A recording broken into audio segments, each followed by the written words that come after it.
Hello and welcome to Not to Get Political, the podcast where we look at the world of politics and hope to keep our sanity.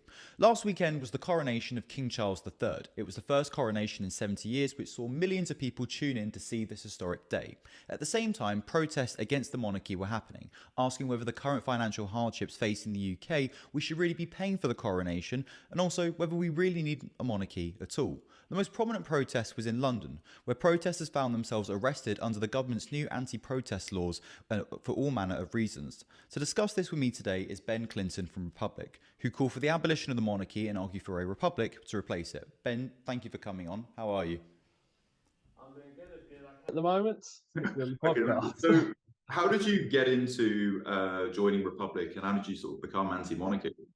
Well, I sort of think about certain stories for how I became a Republican over time, and I always sort of hark all the way back to sort of junior school. And I remember the Jubilee when it happened, and we were all sort of ferried out into the school playground to start singing songs about the Queen. And I think sort of around the age of that must have been about 9 or 10, when you're just starting to form your first opinions of the world. And I thought, what is this? Why are we, singing to some, and then you sort of start to think on basic terms, but all those politicians are elected, why aren't they? Yeah. And that slowly developed into a feeling of republicanism over time. And I sort of think that's probably one of my first actual political beliefs.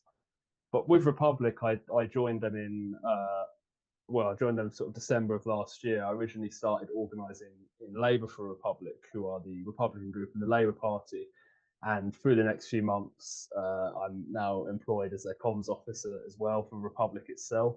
And I've been running their social media accounts, all the press stuff. It's a really, really good job to be able to get out there, to be able to involve yourselves in these protests and activism, which, you can feel that you're sort of making a difference. It's going, you're always sort of fighting uphill, especially because we know that the polling has been more in the monarchy's direction for years, but now we're starting to see that shift with Charles. Yeah, if you look at polling almost a decade ago, support for the monarchy was around 75% according to YouGov, and then now it's averaging at around 62%. During the funeral of Her Majesty the Queen, it was around 68%, but I think that was just kind of like the emotive sort of thing. It's interesting you mentioned you're part of Labour for Republic. Is there really the push for the Labour Party to abolish the monarchy? Well, I mean, we're not at Labour for Republic. We obviously view the current viewing the current leadership. We understand that it's very likely they're going to jump out and suddenly all become anti-monarchists. But it's important to organise these feelings at a grassroots level. Now, we've done polling. We found that Labour Party members are much more likely to support, changes and reforms to the monarchy. Over 60% for making them pay tax. We've got really big support for pushing them to actually be included in the Equality Act, which is ridiculous. The monarchy isn't privy to that. They can't. They can openly discriminate in their own workplaces in the royal household. So we know that there's that grassroots support there, and really it's just about building that, because a lot of movements in political parties for sort of these issues in areas starts off with getting the membership involved, and then building sort of not in terms of a trickle down, but more of a trickle up motion to finally getting those ideas discussed at a national level and discussed in our shadow cabinets, our parliaments, etc. But I guess that's the thing with sort of what you mentioned, how sort of ingrained it is. It's almost with monarchies, with the monarchy in the UK, but also around the world. It's it's part of the culture. It's part of a national identity, particularly for the royal family. When you say the royal family, people immediately assume the British royal family, and so could it be argued that removing the monarchy is almost like an attack on British culture? And we hear it a lot, but I don't think it is. I think British culture should be defined. I'm saying I'm proud of my country. I'm proud to be British. I'm proud of British culture. Personally, that's one thing that a lot of people disingenuously suggest with republicanism, and that is, oh, you're not patriotic, or you hate your country, or as Lee Anderson told us today, that we should emigrate out of the UK, which we're not going to be doing. But there's always that sort of perception, but that's not true. I'm proud to be British. I just don't think the idea of having an anti-democratic head of state, a hereditary head of state that has massive amounts of political and monetary power is a good idea. You can be proud of your British values, you can be proud of British culture on separate levels, but the monarchy is not something that represents, these values which we've held so dear to our hearts, saying, "Oh, we're great liberal democracy, we're X, Y, Z." They do not encourage that, and I think it's easy enough. I mean, to be, patriotic, to be proud of Britain, but to also be anti-monarchy. It's interesting that you mentioned liberal democracy because one of the fundamental pillars of any liberal democracy is freedom of speech and expression. Now, we saw on the weekend at the coronation the protests that were going on, and it was almost like that pillar had been removed. We saw plenty of protesters being arrested for all manner of reasons under the government's new anti-protest laws, which were granted royal assent this week. It almost feels like a bit of a coincidence that the week of the coronation, the weekend for the week of the coronation, that this legislation is brought into effect. Now, obviously, members of your group were affected by this legislation. I understand that there's only so much that you can say, but with what you can say, could you talk a little bit about that? So the legislation coming through, we at the start of the week we heard that they were going to push it through 3 days before the coronation with royal assent. Also, let's note royal assent. If we had an elected head of state who respected constitutional powers and respected the freedom of expression, freedom of protest in the country, they wouldn't have to sign that through. But we heard that come through, and a bit, oh Jesus Christ, they're doing this again. And then the Home Office sent us letters to Republicans defining the terms of the Act, which, in our opinion, was just a complete and utter, an utter demonstration of intimidation. They wanted to make us step away from the protest, which we're not going to do. We had thousands of people turn up at the protest, even when me and other members were arrested and taken into custody. The fact of the matter is that we were still going to go forward with it anyway, and we spent the rest of the week planning. But the thing is with the Public Order Act is that it is a piece of legislation that's profoundly undemocratic. It threatens protest rights in this country, it threatens freedom of speech in this country.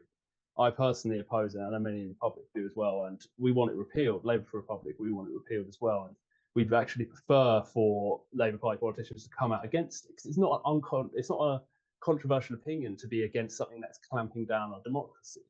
It's the fact of the matter is that the UK is experiencing democratic backsliding, like quite severe democratic backsliding. And we talk about and we hear about that phrase in terms of sort of the United States with the current Republican Party. We talk about that with Hungary under Orban, Poland under Law and Justice Party, but the UK isn't mentioned in that as much. And I think it's going to start getting mentioned. That the UN Human Rights Chief has criticised the bill for clamping down on protest rights, for clamping down on freedom of speech. And this is not just the first instance of this. We've seen the police crime sentencing bill, which was basically the initiator of this. Well, it's a complete crackdown on democratic rights in this country. That was probably the first big one. We've seen multiple political scandals of corruption in this country. We've seen prime ministers clinging on to the very end, even after breaking ministerial codes. We are facing a situation without a codified constitution, without a head of state that could act as a constitutional guarantor against this, a moment in this country that is profoundly threatening for democracy, completely and utterly threatening for democracy. And it basically leaves us in a situation where we are now falling behind our friends in Europe in our democracy index ratings. We're falling behind the Western world, and it's really quite scary. Stuff like this is things that you'd see in Putin's Russia. It's not things that you associate with Great Britain, which is by some standards people consider the birthplace of sort of liberal democracy, parliamentary democracy. It's scary. It's interesting that you mentioned earlier with this. I'm trying to think my point.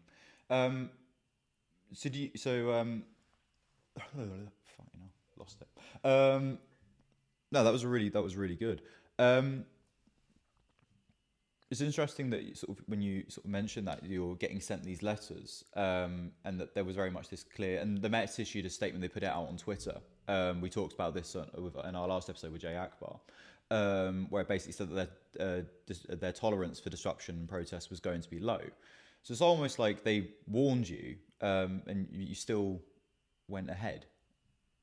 Well, the thing is that we, for months, and I'm not exactly for months, we liaised with the Met, we liaised with police liaison officers, we contacted the Met, made it clear we have no instance for disruption. You've probably seen our protests in York, Liverpool, Milton Keynes, Colchester.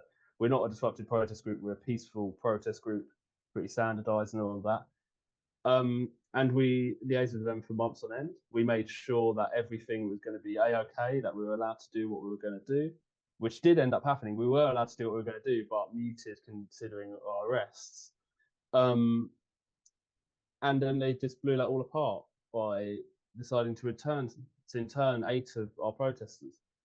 And that has completely eroded any trust that we have in the Mets to actually act maturely and act in defence of democracy. As I said, you communicate with them for months on end to tell you your actions and to make sure there's a good rapport there and that you can have these adult conversations on the day, and something that blows it apart, it's utterly ridiculous. Well, it was almost like the clampdown started before the working day even begun. I remember I was getting ready and I saw, not everything, it was like 8:30, that both The Guardian, Telegraph, BBC News all reporting that protesters were already being arrested and being put in the back of police vans. There were a lot of reasons that were cited, and a lot of them, I don't know how many you're aware of. I imagine you're probably really aware. Let's find some of them. There was one guy who was arrested on suspicion of carrying eggs. I don't know if you heard about this one. Yeah, just was I don't know if I can comment on specific charges. So, what do you think it is about the British monarchy that attracts so much attention and interest? Well, I think when you've got a group in society that ingrained year after year after year, the idea that they have various contacts in the establishment, various contacts in the media. They, employ massive PR teams, spend humongous amounts of public money on their own personal expenses, their own personal events. They have all the resources in the world to be able to sit there and to promote their sort of image. And I think, generally people who are very interested in it kind of like the sort of soap drama of the entire thing. At Republic, we don't comment on the personal stuff, but it's obvious that when you've got all this PR spin, it's quite easy to feed it into the press and quite easy to get it constantly into sort of people's minds. And I think people are partially attracted by that, but also it's concerning that we don't have enough criticism in the media sphere. Now, I'm not going to lie, this weekend's actually very good for Republic, because for once. So, I'm not going to lie, this weekend has been good for Republic. We've been on the front page of multiple news publications in this country. We've been on the front page of tons abroad, and that's really helped our cause, really helped grow our supporter bases, grow our publicity. But it's not like that all of the time. We need a proper debate in this country, and we need that debate to be facilitated by people both in the media and the establishment. And in my personal opinion, when you sit people down, you tell them the facts, you tell them the figures, you give them the concepts of democracy, of the idea that we should have an elected head of state, opinions change very quickly. Now, one of my first things when I started working for Republic, we went to a debate, I believe it was a Highgate Union in London, and Graham, who is the CEO, we obviously work with constantly, was debating a monarchist there. And at the start of the debate, it was the vast majority of people there they did sort of a hands up. Do you believe it? They do it by the sort of like the classic Cambridge Union thing, where you believe in this motion. But essentially the question was, do you believe we should have a monarch as a head of state, or we should have a republic as president as head of state? And the majority of people preferred a monarch. By the end of that debate, and we'd run through the facts, it completely flipped. There was now a supermajority of people there who wanted an elected head of state. And I think when you have that, open debate about it, you have that free debate, you tell people again the facts and figures, the alternative that can be there, opinions change very quickly. And I think partially sort of with Charles coming to the throne, he's seen as much more of an easy target for criticism and controversy, because he's been shrouded in that for years with his business dealings, with some personal matters, with his sort of hypocrisy on the environmental issues. And I think that debate has started to thrust these facts and these figures into the public sphere. And that possibly is, in my opinion, feeding into a rising support for republicanism. Like we've seen this year, we've seen Savanta polling on the question of sort of monarchy versus republic. It's now about 55 to 30%, which is, a near third of the country are now out with Republicans. And now we've seen in a recent ITV and Savanta poll, when it was just a straight question, do you support or don't you support the monarchy? 52% supported, 48% didn't support. Yeah, 52-48 split has always been dangerous in this country. Yeah, that's what we saw the poll, we went, wait a second. It's like it's a cursed percentage in this country. But let's look at the facts and figures. So the royal family is estimated to bring in 1.8 billion pounds to this country in tourism and other factors. Would abolition have a negative effect on the UK economy? Well, a lot of the time that figure is quoted and thrown in our faces, but Republic, we've done some research on this. Now, first of all, we found out that initial figures by Visit Britain, where they said hundreds of millions from tourism. Republic did freedom of information requests. They did inquiries to Visit Britain themselves. Eventually, Visit Britain admitted it was a lie. It was fabrication. They had no actual empirical evidence to base that on.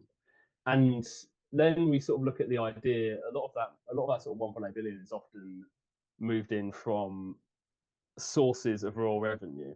And sources of royal revenue includes their palaces, Buckingham Palace, Windsor Castle, St James's Palace, and their royal parks. But the thing is, that isn't a direct link of the royals. If we look at places who don't have a monarchy anymore, but still have sort of historical sites that have strong relations to the royal, for example, probably the biggest example is France, with the Palace of Versailles. They're massive tourist attraction.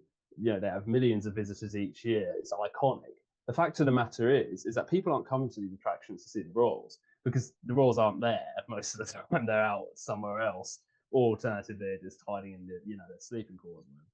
But people come there because of the history, and people come there to see the buildings, to see the attractions, and they don't come there to see the royals. If the royals weren't there, people would still be there, and they'd still be making that money. It's not because of the royals that money is there. It's because of the physical location, the physical things. And I think also when we talk about generally the economy, Charles has a wealth of estimated in recent Guardian articles of 1.8 billion. None of that is taxed. He takes money out of the duchies each year. He takes money out of the Duchy of Cornwall. His family take money out of the other duchy. That money should be in public hands. It's not going to public hands. We could be using that on improving our public services. People in a cost of living crisis, people are choosing between heating and eating. People, are in really desperate times, but we're still splashing the cash on the royals, and we're getting no tax revenue from that. We're getting no blowback for our public services from that.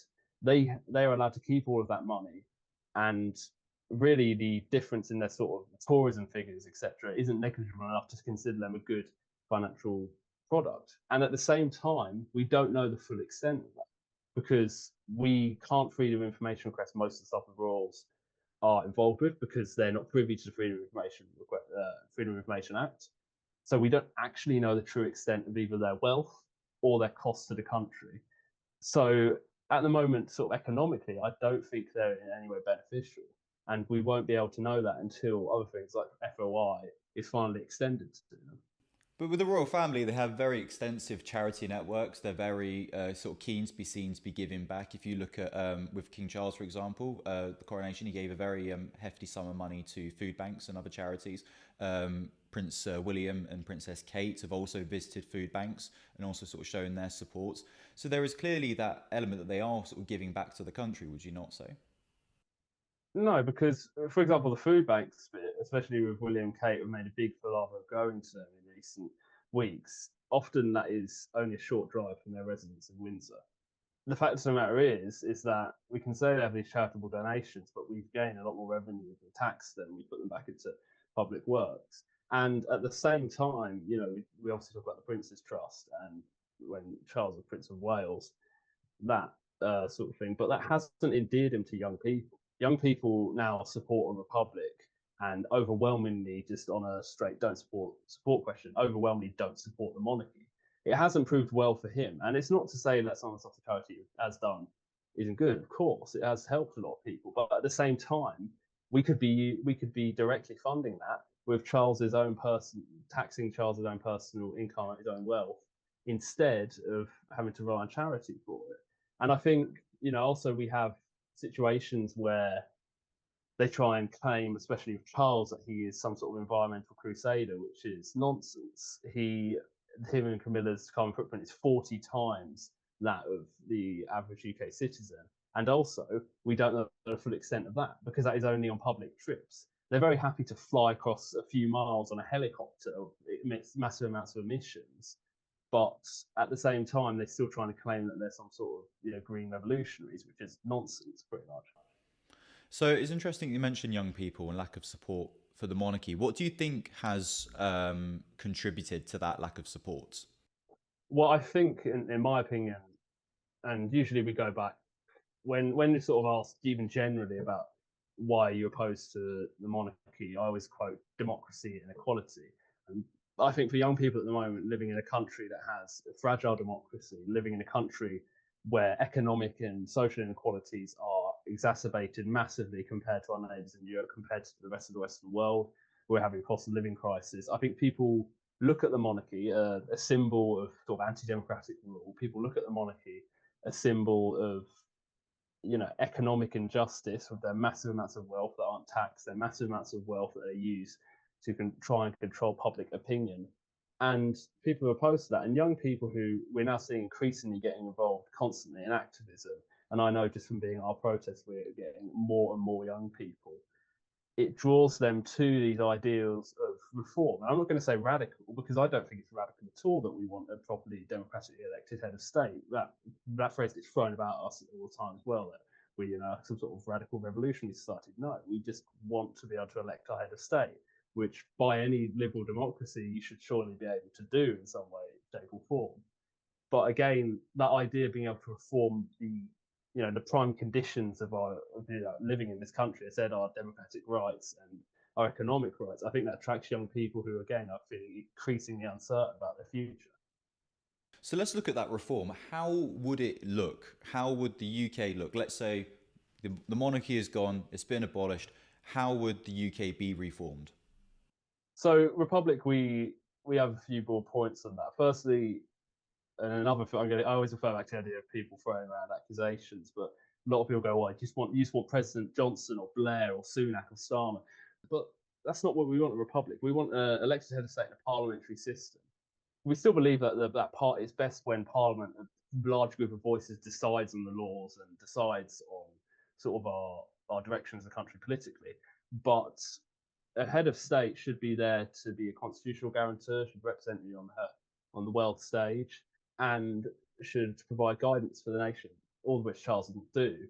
So having a parliamentary republic, which is much like Ireland, which is much like Iceland, which is much like multiple other republics in Europe and in the rest of the world, in our opinion, is a much better idea because we can look at opinion polling in those countries. Usually, parliamentary republics, the head of states are much better supported than republics that are sort of more clearly defined for a head of state and head of government combined. So a president like America, which again we don't think is a good idea because we obviously see centralization of power. That's less democracy, not more. So yeah, we'd have a parliamentary republic. Prime Minister would still be the head of government. We'd still have the MPs making the majority of the decisions, but the president would be a person who could command public support for a democratically elected head of state, wouldn't have the massive exemptions that the royals have to do with equalities laws, to do with paying their taxes, and at the same time would be able again command that public support and guarantee our democracy. It's interesting that you mentioned with sort of public support and a figure of national unity. If you look at what's going on in France, for example, with Macron's forcing through pension reforms, which have been met by widespread protests around France, how would you sort of anticipate that? Well, I think again, France is an example of a republic, a constitution which we don't entirely agree with because it's a semi-presidential republic. Although the president doesn't have as many powers as, let's say, a presidential republic like America, he still has those powers to push through laws without a parliamentary vote, which obviously ignited the pension reform protests in France. So again, that puts our sort of idea of the president as a guarantor of constitutional safety as a very important facet of a sort of British republic. You shouldn't be able to force bills through Parliament. Neither should the president be able to just put laws down and without a parliamentary vote. And that's the hope, is that in a British republic we'd have someone who was an expert constitutionally, or someone who had strong reputations of working really constructively with political groupings, etc. And again, that's something that Charles doesn't do because he just signs into law anything basically the government says. There's no sort of second look at, okay, what does this do to our constitution? What does this due to our unity of this country, and at the same time, again, denies us the chance to be able to hold him accountable for any of his actions.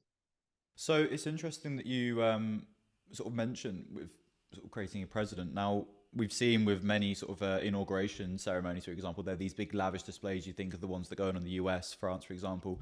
They're incredibly costly. Would you arguably probably maybe cost more than the coronation, than the events like the coronation would, considering say in the US they're typically every 4 to 8 years. How would you deal with that? Because clearly the money with the coronation has been the big issue. With having a republic, there would still be that ceremony. So would it be a stripped down ceremony? Would it still be at the same level? How would you anticipate that? Well, an inauguration of a new head of state doesn't have to be a ceremony of pomp and pageantry. It can literally just be as simple as signing a document and, proclaiming whatever an oath to the people of this country, which again, Charles was asking us to say an oath to him rather than him, serving us, which is another thing that I'm sure we'll discuss.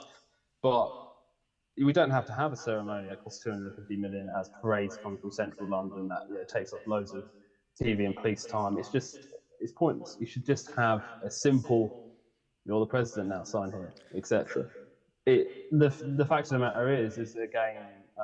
But is that not, does that not reduce the glamour with the pomp and pageantry that we have in? I mean, I say this as someone who definitely in the last year is sort of my views on the monarchy have changed, but I even still, as someone who would perhaps consider themselves an abolitionist, I can look at the pomp and the pageantry and think this is quite splendid. It's quite something to revel at. To remove that, would that not be sort of redefining our culture? But I don't. A coronation comes around every 70 years. No, it has done the last 70 years.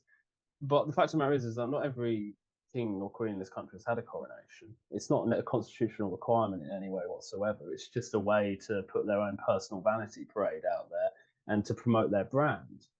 I don't think that people are massively interested in were massively interested in the coronation. We've looked at polling and seen that only 15% of the public are very interested in it.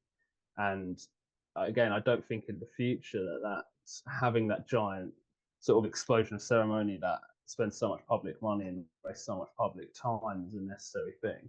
I don't think that the vast majority of the population will look at it and think, oh God, we're missing out on that, because the vast majority of the population didn't watch the coronation. Yeah, I think the viewing figures averaged at around between 11 to 13 million people, which I was quite surprised by, because when I put the script in, I obviously wrote this before we knew the figures, and I put billions down, and then actually when I saw it, I was like, I've got to scrap that, I've got to get rid of it. Yeah, which sort of surprised me. I think the way they sort of talked up the event. If we were to have a republic, what happens to the remaining royals? Well, I think it's pretty clear, that we're not going to go and start see if their property, the property that they own, so they can keep. They would obviously be taxed properly on it now. The palaces and the grounds which are in public hands, but they occupy, should be in public hands. We should have Buckingham Palace, for example. It should become it's a historical attraction. It's something that the people of this country should be able to enjoy. And it would be as simple as that. I'm sure, obviously, wouldn't go into the finer details of negotiations or our giant constitutional settlement off of it. But the whole idea is that the royals can continue to have, they can continue to exist. We're not going to tell them that you can't be in the country. You're citizens of this country still. But we want to be able to have public attractions in public hands. We want to be able to have, again, our politics ruled by the people, not by a hereditary family. And it would move on from there, basically. There was a running joke on TikTok, or trend, over the last week or so of what people would want to turn Buckingham Palace into. So some of the examples that were given were Weatherspoons. Someone suggested a library, which I thought was pretty weird. What else was there? No, I do like libraries. I just want to make that clear. What else is there? A golf course as well, like a giant soft play centre, that sort of thing. Crazy golf club. Yeah. What would you want to see Buckingham Palace turned into if that was an option? I don't think I'd want it turned into a spoons, to be honest. Weatherspoons. Are you not do you not support the local? Are you not? No, I said I wouldn't want it to be. Yeah. Okay. Yeah. Sorry. Let's. um, I just want it to be, as it should be again in public hands, and to be an area where people can enjoy, people can look into the history of everything, people can walk around the grounds and admire the architecture. So if you like that architecture, it should be there to make money for our public services through admission fees, etc. And it should be there free for all to enjoy. It's as simple as that. And yeah, I don't think putting a Witherspoon's bar in would be too great of an idea. I also think it would be a bit unfortunate on the waiters having to go out a few hundred square feet. You could make it a national trust place if you really wanted to grow the UK economy. You just put a tea room in there, and considering the price of like the scones and the jam, that's how you get people. Yeah, you could charge £15 for scones and jam, and people would pay for it. So you're there at the end of the tour and you look in and you go, go on then. And before you know it, you've blown 30 quid on tea and scones. No, the country would be bouncing. Ben, before you go, I just want to say thank you for coming on. It's been really great speaking to you. Is there anything that you would like to promote? How do people, if they are sick and tired of the British royal family and the monarchy in general, and they want a clean slate, how does one go about joining your organisation?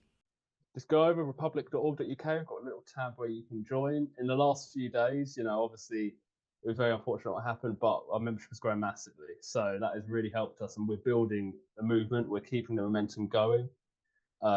We are going to still be protesting where Charles turns up. We're going to be creating local groups, and we're really going to be, pushing forward to make this a big, big movement in this country. So join up, and there'll be a lot for you to get involved with in the future. It's republic.org.uk, and also I'm going to plug Labour for Republic if you're a Labour member, because I'm the campaign coordinator for them. labourforrepublic.org.uk. If you remember the Labour Party and you're a Republican as well, you can join as £1 a month, and you can support our activities like getting motions sent to conference and campaigning. So yeah. Just out of interest, from the day of the coronation to now, how much has your movement grown by in terms of numbers? We're looking at the moment a couple thousand have actually joined.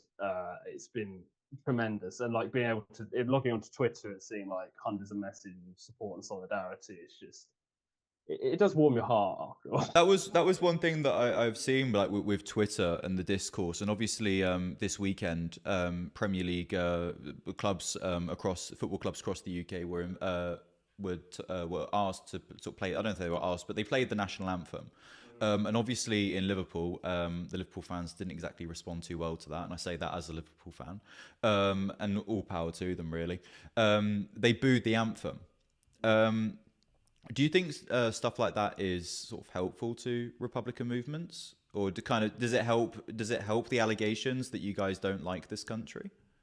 I don't think it does. I don't think it portrays us not liking this country. And I think the Liverpool fans have more than a right to boo it. The fact of the matter is that we need to protect freedom of speech in this country. And if you oppose the monarchy, you can do that. And that's what we should, there'll be people who criticize it, but that's part of freedom of speech. You can criticize it and they can do that as well. And that's what needs to be protected and has been threatened with these public order bills and these acts. Yeah.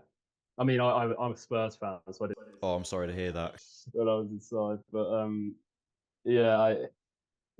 I think they should be able to allowed to have their own personal freedom of speech, and that is part of it. Yeah, when I started watching the game and I saw all the booing, I knew the right people are going to be absolutely frothing at the mouth. The blue tick. And you win 1-0, so it's it's the boo and the anthem bounce, and that's what we like to see. It's not Trent playing as an inverted fullback. It's that bounce. Ben, thank you for coming on. It's been really great to have you, and please check out their organisation. And to all of you listening, please stay safe, stay informed, and we will see you for the next episode. Thank you.